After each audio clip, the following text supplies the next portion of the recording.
రవిబాబు హీరోగా నటించిన movie razor. ఈ మూవీ తెలుగులో కూడా అందుబాటులో ఉంది. ఈరోజు థియేటర్లో అయితే రిలీజ్ అవ్వడం జరిగింది. రన్ టైం వచ్చేసి 2 అవర్స్ 6 మినిట్స్ లోపే ఉంటుంది. మూవీలో అడల్ట్స్ సీన్స్ లేవు. కాకపోతే ఈ మూవీలో వైలెన్స్ అయితే ఎక్కువగా ఉంటుంది. ఈ మూవీని చిన్నపిల్లలకైతే దూరంగా ఉంచండి. ఇక ఈ మూవీ అయితే పర్వాలేదు, యావరేజ్గా ఉంది. ఒకసారి వెళ్ళి థియేటర్లో ఈ మూవీని అయితే చూసేయండి.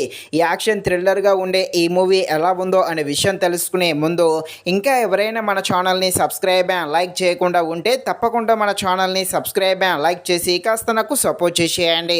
కథలోకి వెళ్ళిపోతూ ఒక రాజకీయ నాయకుడు ఉంటాడు. ఇతనైతే ఒక చిన్న అమ్మాయిని చంపాలని చూస్తాడు. ఇక మన హీరో రంగంలోకి దిగి ఆ పాపను ఎలా రక్షిస్తాడు, ఇంతకీ మన హీరో ఎవరు, ఆ రాజకీయ నాయకుడిని ఎలా ఎదిరించి పోరాడతాడు అని తెలియాలంటే మీరు తప్పకుండా ఈ మూవీని అయితే థియేటర్లో చూడాల్సిందే. మూవీ అయితే థియేటర్లో చూడడానికి ట్రై చేసేయండి. ఒకవేళ మీకు అందుబాటులో ఈ మూవీ థియేటర్లో లేకుంటే ఓటీటీలోకి వచ్చాకైనా చూసేయండి. ఇక ఈ మూవీలో మెయిన్గా స్టోరీ లైన్ అయితే పెద్దగా ఏమీ ఉండదు. కాకపోతే మూవీలో ఉండే యాక్షన్ సీన్స్ మాత్రం చాలా బాగుంటాయి. ముఖ్యంగా రవిబాబు ఈ చేసే యాక్షన్ సీన్స్ మాత్రం తప్పకుండా ఆకట్టుకోవడం జరుగుతుంది. మూవీ స్టోరీ కన్నా వైలెన్సే ఎక్కువగా ఉంటుంది. కాబట్టి వైలెన్స్ అంటే ఇష్టం ఉన్న వాళ్ళు, యాక్షన్ సీన్స్ అంటే ఇష్టం ఉన్న వాళ్ళు ఉంటారు కదా, అలాంటి వాళ్ళకి ఈ మూవీ అయితే బాగానే కనెక్ట్ అవ్వడం జరుగుతుంది.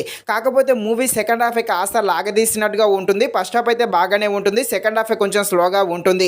అలాగే ఆ పాపకు సంబంధించిన కొన్ని ఎమోషనల్ సీన్స్ కూడా కనెక్ట్ అవ్వడం జరుగుతుంది.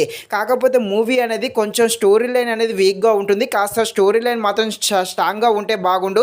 సో స్టోరీ లైన్ కొంచెం వీక్ అనే చెప్పవచ్చు. బ్యాక్గ్రౌండ్ మ్యూజిక్ కూడా బాగానే ఉంది. ఫైనల్గా మూవీ అయితే యావరేజ్గా ఉంటుంది. థియేటర్లో అందుబాటులో ఉంటే చూసేయండి, లేకపోతే ఓటీటీలోకి వచ్చాకైనా ఈ మూవీని తప్పకుండా చూడడానికి ట్రై చేసేయండి.